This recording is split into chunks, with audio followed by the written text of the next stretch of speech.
NTCA is proud to present McKinney Boy, Varsity.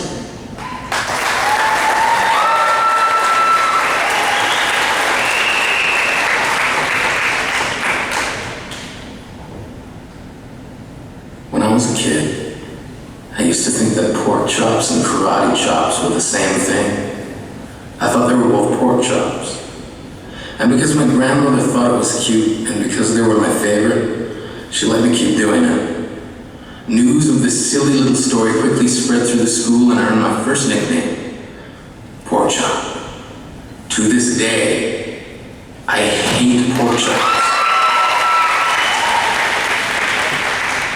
I'm not the only kid who grew up this way. Surrounded by people who used to say that rhyme about sticks and stones. As if broken bones hurt more than the names we got called them all. So I grew up believing no one would ever fall in love with us. That we'd be lonely forever. That we'd never meet someone to make us feel like the sun was something they built for us in that tool shed. So broken heartstrings led the blues as we tried to empty ourselves so we would feel nothing.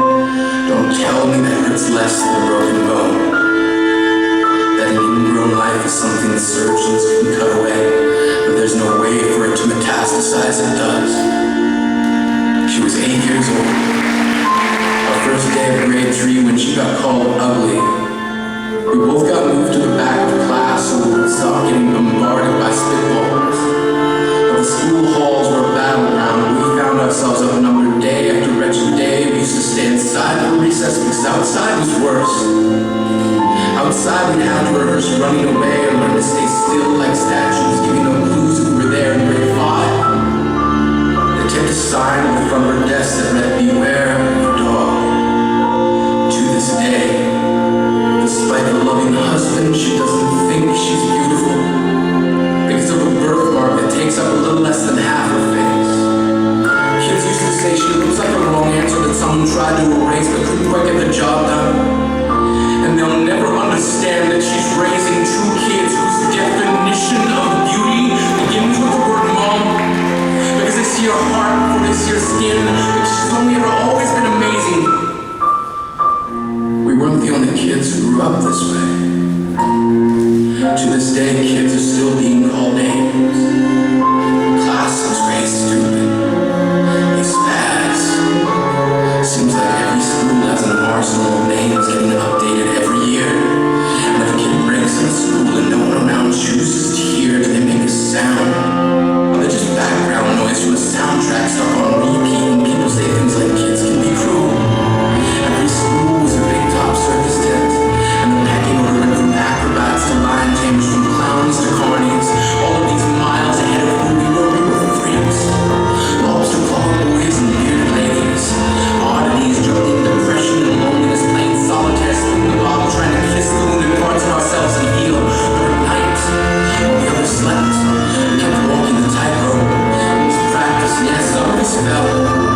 But I want to tell them that all of this is just debris. Left over when we finally decide to smash all the things we thought we used to be. And if you can't see anything beautiful about yourself, get a better mirror. Look a little closer. Stare a little longer. Because there's something inside you that makes you keep trying despite everyone who told you to quit. You built a cast around your broken heart and finding yourself beside it. They weren't wrong. They have to be wrong. Why else would we still be here? We grew up learning to cheer on the underdog because we see ourselves in them. We are graduating members from the class of we made it. Not the faded echoes of voices crying out names will never hurt me. Of course, they did. But our lives will only ever always continue to be a balancing act that has less to do with pain and more to do with beauty.